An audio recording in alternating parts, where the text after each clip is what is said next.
तो ये 10 बड़ी वॉर ब्रेकिंग हमने आपके सामने रखी। इस वक्त कोहराम बरपा है वेस्ट बैंक और गाजा पट्टी दोनों ही जगहों पर। वेस्ट बैंक में शिनबेट आईडीएफ का जॉइंट ऑपरेशन शुरू हो गया है। हमास लड़ाकों पर ड्रोन से विध्वंसक हमला किया गया है।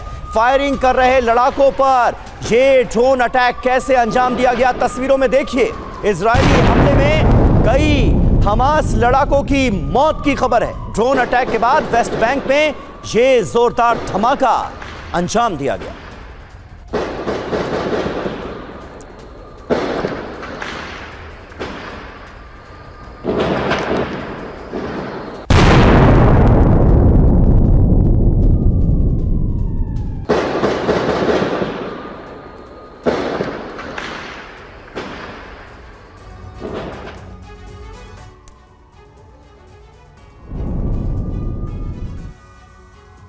और टीवी9 भारतवर्ष के पास हमास के खात्मे का पूरा एक्सक्लूसिव प्लान है। हमास के जो लड़ाके हैं उनको तड़पा कर मारने की तैयारी कर रखी है।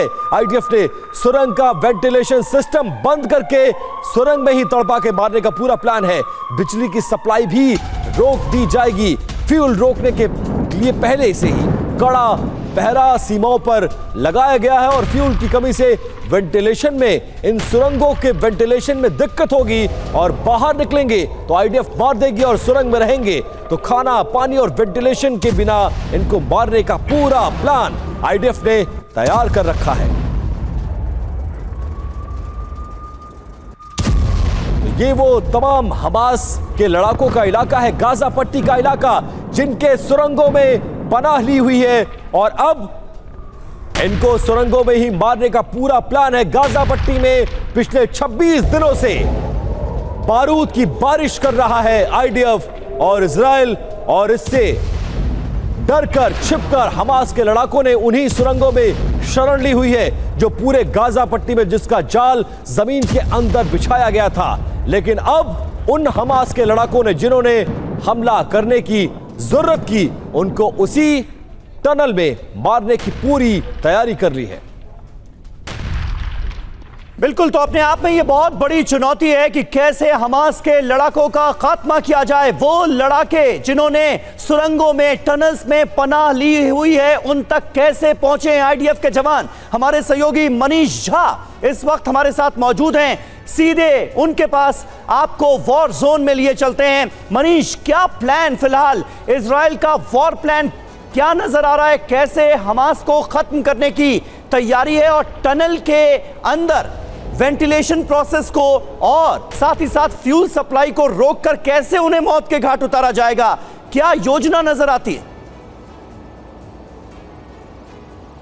बिल्कुल समीर, देखिए गाजा पट्टी के अंदर बहुत डीप तक आईडीएफ के ट्रुप्स मौजूद हैं और वैसी स्थिति में अब लगातार टनल से निकल कर जो हमास के लड़ाके अचानक हमला करते हैं, तो अब आईडीएफ ने एक प्लान बनाया है, एक ऐसा प्लान जिसकी वजह से अब हमास के लड़ाकों को मजबूरी में जिंदा रहने के लिए सुरंग से बाहर निकलना पड़ेगा और फिर बाहर निकलते ही उसे आईडीएफ के सैनिकों का सामना करना पड़ेगा, यानी अंदर भी मौत और बाहर भी मौत। और वो प्लान क्या है? वो प्लान ये है कि आईडीएफ चुन कर उन जगह को टारगेट कर रही है जो सुरंग को वेंटिलेशन प्रोवाइड कराता है, यानी कि टनल के शाफ्ट, उन सब को आइडेंटिफाई किया जा रहा है ग्राउंड पर और उन सब को टारगेट किया जा रहा है ताकि जो 60 मीटर 70 मीटर जमीन के अंदर इतनी गहरी सुरंगें हैं, मानो कि 10 मंजिला इमारत खड़ी हो जाए। और वो पतली चौड़ी सकरी अलग अलग तरह की सुरंगों को आखिर हवा तो चाहिए, वेंटिलेशन सिस्टम तो चाहिए, और वेंटिलेशन सिस्टम के लिए उन्हें इलेक्ट्रिसिटी सप्लाई भी चाहिए। तो फ्यूल नहीं रहेगा, यानी डीजल नहीं रहेगी, तो डीजल नहीं मिलने से एक तरफ वेंटिलेशन सिस्टम काम नहीं करेगा और जो भी कृत्रिम या प्राकृतिक जो शाफ्ट बनाए गए हैं उन सब शाफ्ट को डिमोलिश किया जा रहा है। और ऐसी स्थिति में हमास को अंदर में सांस लेने में दिक्कत होगी। हमास सुरंगों के अंदर जी ही नहीं पाएगा और जैसे ही वो बाहर निकलेगा तो वो कहते हैं ना कि अगर चूहे को बिल से बाहर निकालना है तो आप उसमें पानी डालिए और फिर चूहा बाहर निकलेगा। ठीक उसी प्लान के तहत आईडीएफ की टीम अब लगातार सुरंगों से हमास के लड़ाकों को बाहर निकालने का प्लान बना रही है और उसी कार्रवाई को एग्जीक्यूट कर रही है। और जैसे ही हमास बाहर निकलेगा और उसे फिर हमास को मौत का सामना करना पड़ेगा, तो अंदर सुरंग के अंदर भी मौत और जमीन पर भी मौत। यह है आईडीएफ का सबसे खतरनाक प्लान। जी बिल्कुल, मनीष ने बहुत इंपॉर्टेंट जानकारी दी और ये पूरा प्लान डिकोड किया कि कैसे हमास के लड़ाकों को उनके पनाहगाह, उनके सुरंगों में मारने की पूरी तैयारी कर ली आईडीएफ ने। और अब 60 सेकंड में हमारे एक्सपर्ट से समझते हैं कि इजराइल का प्लान क्या है, क्या ये पूरा तैयार किया गया इस प्लान को। और अपने मेहमानों का परिचय भी पहले करा दे। Air marshal retired Rajesh Kumar sir हमारे साथ बतौर डिफेंस एक्सपर्ट इस वक्त स्टूडियो में जुड़ चुके हैं, जबकि संजय भारद्वाज जी भी बतौर रक्षा विशेषज्ञ इस वक्त हमारे साथ स्टूडियो में मौजूद है। सबसे पहले अब 60 सेकंड में अपने एक्सपर्ट से समझ लेते हैं कि इजराइल का प्लान क्या है, वो कैसे हमास का खात्मा करेगी और जल्द से जल्द इस प्लान को एग्जीक्यूट कैसे किया जाएगा। राजेश सर, आपने ये रिपोर्ट देखी, ये एक्सक्लूसिव जानकारी देखी, आपका एक्सपर्ट कमेंट क्या है इसमें? देखिए, ये प्लान तो ठीक है, लेकिन इसको एग्जीक्यूट करने में समय तो लगेगा, क्योंकि हमास ने भी बहुत बढ़िया तैयारी की हुई है। और इसका जायजा हम इससे लगा सकते हैं कि इतने दिनों बाद भी वो रॉकेट फायर कर सकते हैं इजराइल की ओर। तो ये जो वेंटिलेशन शाफ्ट का प्लान है, सही प्लान है। और आप देख रहे हैं कि जो इजरायली के जितने भी आर्मर्ड फोर्सेस हैं, वो सलाल-अद-दीन हाईवे को कट करने की कोशिश कर रहे हैं और कोस्टल हाईवे को भी कट करने की कोशिश कर रहे हैं, ताकि नॉर्थ और साउथ गाजा के बीच में जो है कम्युनिकेशन कट हो जाए और फिर वो इन टनल्स को टारगेट करके धीरे धीरे जो है इनका खात्मा करेंगे। लेकिन इस कार्रवाई में भी आप देखें कि हमास के पास अभी रेजिडुअल कैपेसिटी है, क्योंकि उन्होंने उनकी एक आर्मर्ड टैंक को मार गिराया है, 317 लोगों को मार दिया है। तो इस जंग में बड़ी बात यही है कि जंग के इतने दिनों बाद भी हमास में ये मादा, ये कैपेबिलिटी बची हुई है कि वो रॉकेट अटैक्स कर कर इजराइल के कई इलाकों को बना रहा है निशाना। ये महत्वपूर्ण है। इस बीच पश्चिमी जबालिया में हमास के अड्डों को लेकर बड़ा खुलासा हुआ है। आईडीएफ ने हमास के अड्डों का मैप जारी कर दिया है। मैप में हमास के ठिकानों की पूरी जानकारी, पूरी डिटेल मौजूद है। हमास के खुफिया सेंटर से लेकर हथियारों के उत्पादन की एक एक जानकारी सामने आ गई है। हमास के अड्डों पर आईडीएफ ने कई बड़े दावे किए हैं। हमास के इन अड्डों का खात्मा जल्द किया जाएगा। इस मैप के जरिए आईडीएफ ने ये बड़ा दावा किया है।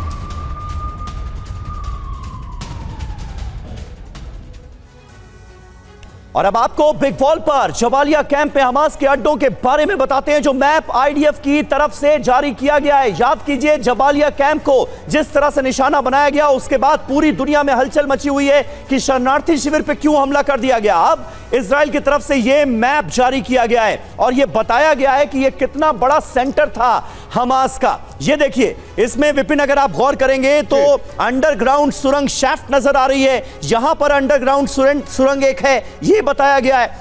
मॉस्क इधर है, मस्जिद इधर है, मेडिकल क्लिनिक इधर है और एक और मस्जिद यहां पर दिखाई गई है। इसके अलावा इस पूरे मैप के जरिए यह बताने की कोशिश की गई है कि था तो यह शरणार्थी शिविर, लेकिन यहां पर टनल्स में सुरंगों का एक जाल हमास ने बिछाया हुआ था और उसका इस्तेमाल लड़ाके कर रहे हैं। और बिल्कुल देखिए, ना सिर्फ अंडरग्राउंड सुरंग की शाफ्ट, बल्कि खुफिया सेंटर उनका कहां पर है, अंडरग्राउंड सुरंग की शाफ्ट कहां पर है, अंडरग्राउंड सुरंग में घुसने का, बाहर निकलने का रास्ता कहां है, रॉकेट लॉन्च पोस्ट कहां है, जिसका जिक्र आ रहा था कि अभी भी वो रॉकेट लॉन्च कर रहे हैं। रॉकेट लॉन्च पोस्ट, हथियार उत्पादन फैक्ट्री जहां पर गोला बारूद तैयार किया जा रहा है, और बटालियन कमांड सेंटर, सब कुछ पूरे का पूरा प्लान मैप में डिस्क्लोज कर दिया गया है। और यह तैयारी है कि इसको कैसे ब्लॉक करना है, कैसे बदला लेना है। मेहमानों का एक बार फिर से रुख कर लेते हैं। संजय सर, आपके पास आऊंगा।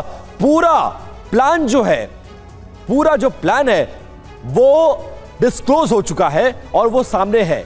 ऐसे में अब आपको आगे क्या लगता है, कितने दिन और जब दुनिया पूरी इसको गाजा पट्टी के इलाके को खत्म होती हुई देखेगी? वापस लौटेंगे सर, जवाब लेंगे जो सवाल मैंने आपसे पूछा है। एक बड़ी खबर आ रही है, उसका रुख कर लेते हैं। और वो बड़ी खबर क्या है, आपको बता दें कि जहां इस वक्त पूरी दुनिया का जो ध्यान है जी, वो वहां बिल्कुल। और विपिन, इस वक्त मनीष झा जिन्होंने ये एक्सक्लूसिव खबर और ये मैप जिस तरह से आईडीएफ ने जारी किया है, वो जानकारी हम तक पहुंचाई है, हमारे साथ इस वक्त मौजूद हैं। मनीष, जरा बताइएगा, क्योंकि जबालिया कैंप को जिस तरह से निशाना बनाया गया, पूरी दुनिया के कई मुल्कों में बड़े बड़े प्रदर्शन हुए हैं, आलोचना शुरू हो गई है, और अब आईडीएफ मैप जारी करके ये बता रहा है कि बाकायदा इस कैंप में किस तरह से हमास ने सुरंगों का एक जाल बिछा रखा था। बिल्कुल, देखिए समीर, आईडीएफ के एक सीनियर लेवल के अधिकारी ने खुद देर रात में मुझे ब्रीफ किया इसी बात को लेकर कि जबालिया कैंप में जो अटैक हुआ है वो क्यों और कहां और कैसे अटैक किया गया है। और उस मैप को भी देखिए जो हमारे दर्शकों के लिए हम दिखा रहे हैं।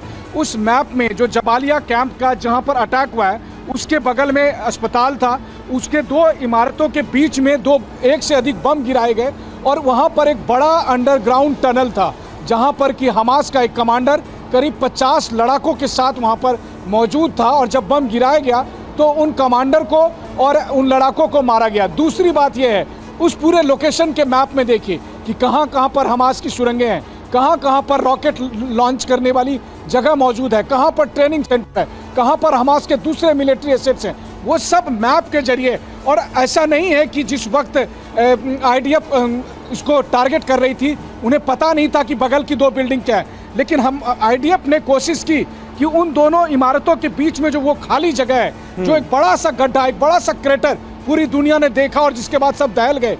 लेकिन साथ ही आईडीएफ का यह भी कहना है और वो बार बार कह रही है, ऐसा नहीं है कि केवल उनके सिविलियन मारे गए। अब आईडीएफ के कुल सैनिकों की संख्या में केवल गाजा पट्टी में मारे गए सैनिकों की संख्या 11 हो गई। बिल्कुल कोलेटरल डैमेज बहुत इंपॉर्टेंट जानकारी आप दे रहे हैं और इसके साथ ये बात साफ हो रही है कि जो बैकबोन है वो सुरंगें हैं जिनको डिकोड किया गया है और उन पर हमला शुरू कर दिया गया है। लेकिन बार बार जिक्र हो रहा है सुरंगों के जाल का। याद कीजिए जो बंधक हमास की कैद से आजाद हुए थे उन्होंने भी इसका जिक्र किया था कि सुरंगों का यह जाल नजर आता है गाजा पट्टी के अंदर, मकड़ी का जाला सा ये नजर आता है और 500 किलोमीटर तक गहरी लंबी ये सुरंगें हैं। 1300 से ज्यादा ऐसी सुरंगें हमास ने बना रखी हैं जहां लड़ाकों के ठिकाने मौजूद हैं। कुछ सुरंगें मिस्र सीमा तक जाती हैं, यानी राफा क्रॉसिंग तक पहुंच जाती हैं। यह भी जानकारी सामने आई। जी बिल्कुल, और समंदर के किनारों से ये सुरंगें शुरू होती हैं और पूरे गाजा पट्टी के कोने कोने तक में फैली हुई हैं। सुरंगों में हजारों लड़ाके अब भी मौजूद हैं। सुरंग में बाकायदा वॉर रूम भी बनाया गया है, हथियारों का जखीरा जहां पर रखा गया और घुमावदार सुरंगें हैं जिनका पता लगा पाना आईडीएफ के लिए बहुत समीर चैलेंजिंग होगा। बिल्कुल, और रॉकेट और अन्य खतरनाक हथियार भी यहीं छुपाकर रखे जाते हैं। गाड़ी रखने की पूरी व्यवस्था है और आप जानकर हैरान हो जाएंगे कि गाड़ियां तो गाड़ियां, छोटे टैंक्स भी इन सुरंगों के अंदर दाखिल हो सकते हैं। इतनी बड़ी हैं ये सुरंगें। जी, और इसके साथ साथ कंट्रोल रूम और लॉजिस्टिक सेंटर्स भी इसके अंदर मौजूद हैं। कमरे, हॉल, वेयरहाउस, सब कुछ वेल इक्विप्ड सुरंग कि महीनों तक अगर कोई वहां ना आए तो उस सुरंग में रहकर इस जंग को लड़ी जा सकती है। और एक और बड़ी खबर आ रही है, गाजा के जबालिया कैंप पर बहुत बड़ा हमला कर दिया गया है। जबालिया कैंप पर आईडीएफ ने यह हवाई हमला टारगेट करके किया है। इजराइल के हमले से कैंप में भारी तबाही देखी गई है। 50 से ज्यादा लोगों की मौत, 150 से ज्यादा घायल। कैंप के पास मौजूद सुरंग पर यह हवाई हमला किया गया है। हवाई हमले में सुरंग पूरी तरह से तबाह हो गई है। एक एक सुरंगों पर निशाना और अब हवाई हमले भी तेज कर दिए गए।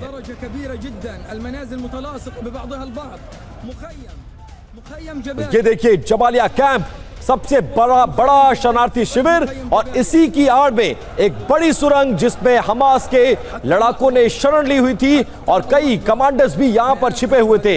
इसी बात की सूचना के आधार पर जबालिया कैंप, जो सबसे बड़ा शरणार्थी शिविर है, उस पर यह हमला किया गया और उसके बाद कैसी तबाही पूरे इलाके में है वो तस्वीरों में आप साफ तौर से देख सकते हैं। बिल्कुल, और ये तस्वीरें अपने आप में भयावह हैं। कोलैटरल डैमेज जो लगातार हो रहा है गाजा में, वो उसका पैमाना, उसका दायरा बहुत बड़ा होता हुआ नजर आ रहा है। संजय भारद्वाज साहब हमारे साथ मौजूद हैं। भारद्वाज साहब, क्या लगता है इजराइल अब पूरी तरह से आर पार के मूड में आ चुका है क्या?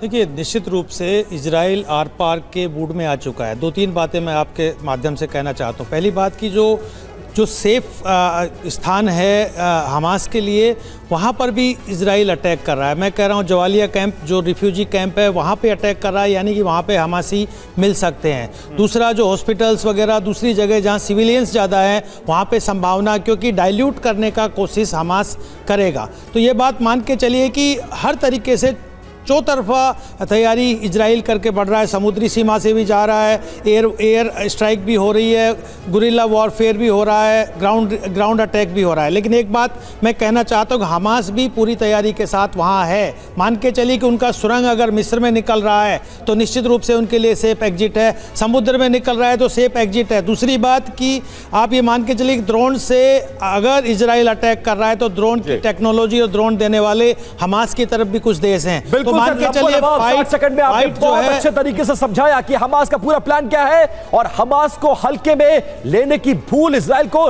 नहीं करनी चाहिए। एक और बड़ी खबर आ रही है, जबालिया कैंप के पास सुरंग पर भीषण हमला किया गया है। हमले में हमास का टॉप कमांडर इब्राहिम बियारी मारा गया। 7 अक्टूबर के हमले में यह कमांडर शामिल था और उसकी पूरी प्लानिंग में, उसके एग्जीक्यूशन में इसकी बड़ी भूमिका बताई गई है। सुरंग में लड़ाकों के साथ मौजूद था हमास का यह महत्वपूर्ण कमांडर और इजराइल के लड़ाकू विमानों ने सुरंगों में जो बम गिराए हैं उसमें इब्राहिम बियारी भी मारा गया। बिल्कुल, और इसकी एक एक डिटेल हम आपको दे दें। कौन था ये इब्राहिम बियारी जिसका विपिन ने जिक्र किया? हमास का ये टॉप कमांडर था और प्राइम टारगेट था इजराइल का। ये देखिए, इसकी तस्वीर आपके सामने है। हमास का ये टॉप कमांडर 7 अक्टूबर के हमले में शामिल था, जब इजराइल को दहला दिया गया था, खौफनाक बर्बर हमला किया गया था। जबालिया शरणार्थी शिविर का ये इंचार्ज था, ये जानकारी सामने आई है। सेंट्रल जबालिया बटालियन का ये मुख्य कमांडर था जिसे इजराइल ने इस हमले में मार गिराया। जहां इसके साथ साथ कुछ और जानकारी, 2004 में अशदोद बंदरगाह में जो अटैक हुआ था उसमें भी इसकी बड़ी भूमिका थी। अशदोद बंदरगाह अटैक में 13 इजरायलियों की मौत हुई थी। तब से ये बहुत ज्यादा एक्टिव था। हमास के अभियानों की देख रेख का इसके पास ये बड़ा जिम्मा था। इजराइल पर हुए कई अन्य हमले में ये शामिल भी रहा है। और अब 60 सेकंड में हमारे एक्सपर्ट से समझते हैं कि हमास का क्या कोई बड़ा कमांडर जिंदा नहीं बचेगा? राजेश सर, सबसे बड़ा सवाल यही है इब्राहिम के मरने के बाद। देखिए, ये तो इजराइल ने जरूर कहा है, शुरू से ही कहा है कि वो हमास के किसी भी लड़ाके को छोड़ेंगे नहीं और हमास का खात्मा करेंगे। मतलब जब वो हमास का खात्मा करने की बात करते हैं तो हमास के जो फाइटर्स हैं, जो उसकी मिलिट्री कैपेबिलिटी है, उसको ख़त्म करने की बात कर रहे हैं। क्योंकि हमास का जो आइडिया है कि इजराइल को ख़त्म किया जाए, वो तो एक आइडियोलॉजी है, उसको ख़त्म करना बहुत मुश्किल है और उसमें बहुत समय लगेगा। लेकिन जो हमास की जो मिलिट्री कैपेसिटी है वो उनके कमांडर्स के थ्रू, उनके फाइटर्स के थ्रू वही एग्जिस्ट करती है। और इसको ख़त्म करने का तो उन्होंने बीड़ा शुरू से ही उठाया था, क्योंकि जो बर्बरता हमास ने दिखाई है, जिस तरह से उन्होंने लोगों को टॉर्चर किया है और जिस तरह से उन्होंने